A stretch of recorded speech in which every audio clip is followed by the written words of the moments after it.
नमस्कार, मैं एडवोकेट सौरभ कुणाल। स्वागत है आपका हमारे इस यूट्यूब चैनल पे। यहाँ पे हम चर्चा करते हैं बहुत सारे लीगल और फाइनेंशियल इश्यूज को। तो मित्रों, आज के इस वीडियो में हम चर्चा करने वाले हैं, अगर आपका कोई कार्य सरकारी कार्यालय में अटका हुआ है, फंसा हुआ है और ऐसी स्थिति में आपको समझ में नहीं आ रहा कि आप क्या करें, आप हर दफ्तर हर दरवाजे पे जाके जो है अपनी शिकायत और अपनी अर्जी दे रखी है, लेकिन फिर भी आपका काम बढ़ नहीं रहा है, तो इस बार आपके पास एक अचूक हथियार है। जी हाँ, बिहार लोक शिकायत निवारण अधिनियम। इस अधिनियम के अंतर्गत आप अपनी शिकायत लोक शिकायत निवारण अधिकारी को दे सकते हैं और 60 दिनों के अंदर जो है आपका जो है समस्या का समाधान हो जाएगा। जी हाँ, ये एक बहुत ही सफल प्रयोग है। 2016 में इस अधिनियम को लाया गया और अब ये ना सिर्फ मुख्यालय स्तर यानी पटना स्तर बल्कि जिला स्तर और अनुमंडल स्तर पे भी अब इसके कार्यालय दफ्तर खुल चुके हैं और लाखों लोगों को इससे फायदा मिला है। तो बहुत सारे जो है लोग इस पे बहुत तरह की बातें कहते हैं। कोई कहता है 90 दिन में, मैं आपको बता दूं इसमें 60 दिनों में जो है आपकी समस्या का निवारण हो जाता है। तो आज के इस वीडियो में हम चर्चा करेंगे कि किस तरह से कहां पे आपको ये दाखिल करना, अर्जी दाखिल करना, उसमें क्या क्या डॉक्यूमेंट आपको देना है, उसको ड्राफ्ट कैसे किया जाएगा। इन सारी चीजों पे आज हम डिटेल में डिस्कस करने वाले हैं। तो वीडियो थोड़ा लंबा होगा, इसे अंत तक जरूर देखिएगा। तो चलिए शुरू करते हैं आज के इस वीडियो को। लेकिन मित्रों, उसके पहले मैं आपसे आग्रह करना चाहूंगा कि अगर पहली बार आप हमारे इस वीडियो को देख रहे हैं तो कृपया आप हमारे चैनल को सब्सक्राइब करें और साथ में बेल बटन जरूर दबा दें ताकि इस चैनल के जितने भी अपडेट्स हैं आप तक नोटिफिकेशन में मिलते रहें।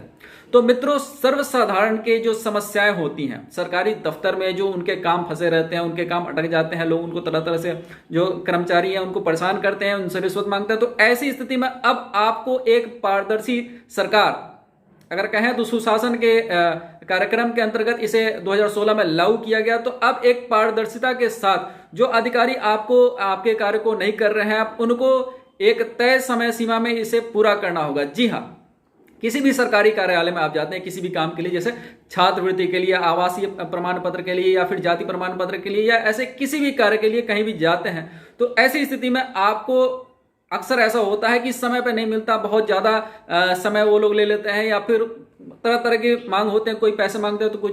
तो ऐसी स्थिति में अब आपके पास एक अचूक हथियार है। लोक शिकायत निवारण केंद्र में आप अपनी अर्जी दाखिल कर सकते हैं, अपनी शिकायत कर सकते हैं।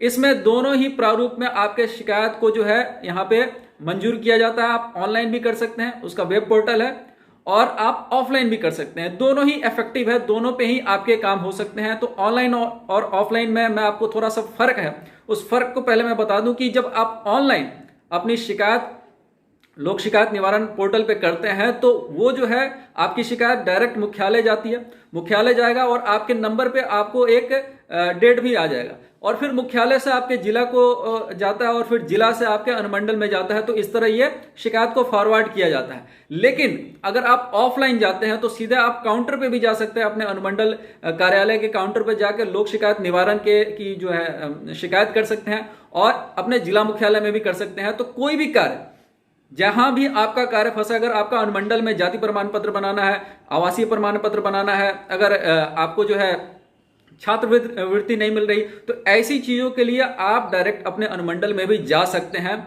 और अगर अनुमंडल में नहीं हो रहा तो फिर आप इसका अपील भी कर सकते हैं, इसका भी प्रावधान है। तो अगर आप मान लीजिए आपका कोई शिकायत है, आपने मान लीजिए कि उदाहरण के तौर पे हम लेते हैं कि छात्रवृत्ति के लिए आपको नहीं मिल रहा है, तो छात्रवृत्ति नहीं मिल रहा है, आपने अनुमंडल में जाके और जो ऑफलाइन वहां पे आवेदन कर दिया। आवेदन जब आपने शिकायत कर दिया तो उसमें आप पहले जब शिकायत करते हैं तो उसमें जैसा साधारण एक शिकायत लिखा जाता है उस शिकायत की तरह जो है आप सेवा में वो जो है लोक निवारण अधिकारी को, जो लोक शिकायत निवारण अधिकारी, और जहां जिस भी अनुमंडल का, उस अनुमंडल का नीचे नाम लिख के फिर विषय में आप दे देंगे कि क्या क्या आपका क्या विषय है, कहाँ छात्रवृत्ति नहीं मिल रही तो छात्रवृत्ति ना मिलने के संबंध में, और फिर पूरा ब्यौरा आप जो है कहाँ कहाँ किस छात्रवृत्ति के लिए आप योग्य हैं और आपको कब से नहीं मिल रहा, ये सारा ब्यौरा, और साथ में आपने जहां जहां इसके पहले शिकायत की है उन सारी चीजों की एक फोटोकॉपी लगा के आप इसे वहां पे जमा कर दें और इसको आपको एक डेट मिलेगा। अगर आप ये ऑफलाइन भर रहे हैं, ऑनलाइन भर रहे हैं वहां पे पोर्टल पे जाके, तो सेम ये सारा जो है आपको स्ट्रक्चर ऐसा ही रहेगा। यहाँ पे सिर्फ आपको जो जो वहां पे आप डॉक्यूमेंट लगा रहे हैं उसका एक स्कैन कॉपी दे देना है।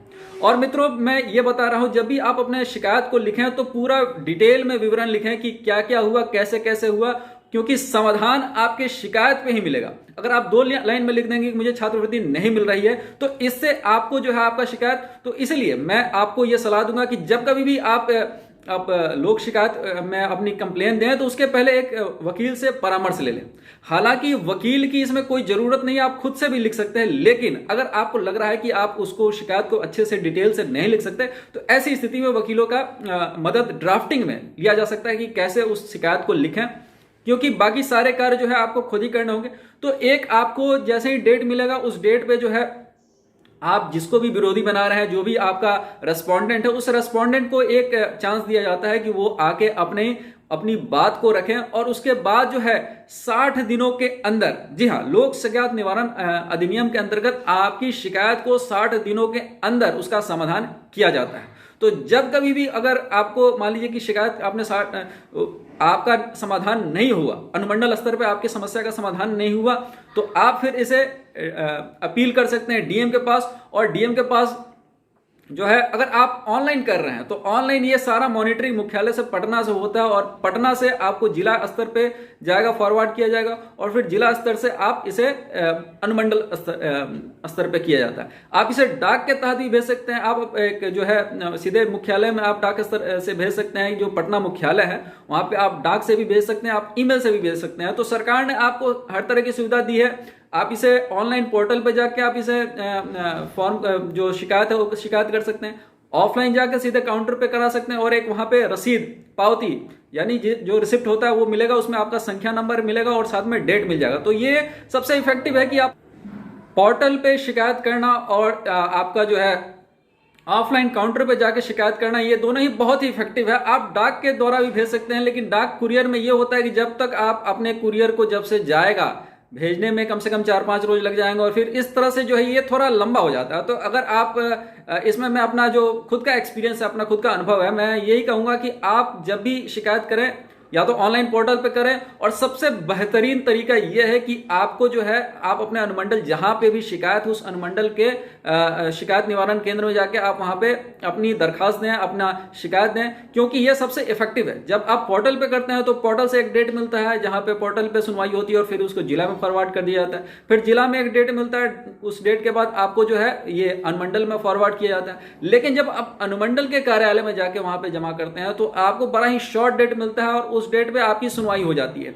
तो कम से कम समय में इफेक्टिवली आपके शिकायत का जो है पूरा निवारण जो है, अगर आपको कम से कम समय में कराना है तो आप अपने अनुमंडल में जाके जो है वहां पे अपनी शिकायत को दर्ज कराएं। और इसमें बहुत सारे लोग इससे फायदा उठा चुके हैं, उनकी समस्याएं। तो ये सुशासन का मुझे लगता है कि बड़ा ही सफल प्रयास है, आप भी इसका उपयोग करें। ये बहुत ही आपके जो भी समस्याएं हैं, जहां कहीं भी आपके काम फंसते हैं, तो उससे निपटारा दिलाने में, उससे निजात दिलाने में ये बड़ा ही कारगर एक आपका अधिकार है, तो इसका प्रयोग जरूर करें। तो आज का हमारा वीडियो था ये लोक शिकायत निवारण अधिनियम के ऊपर।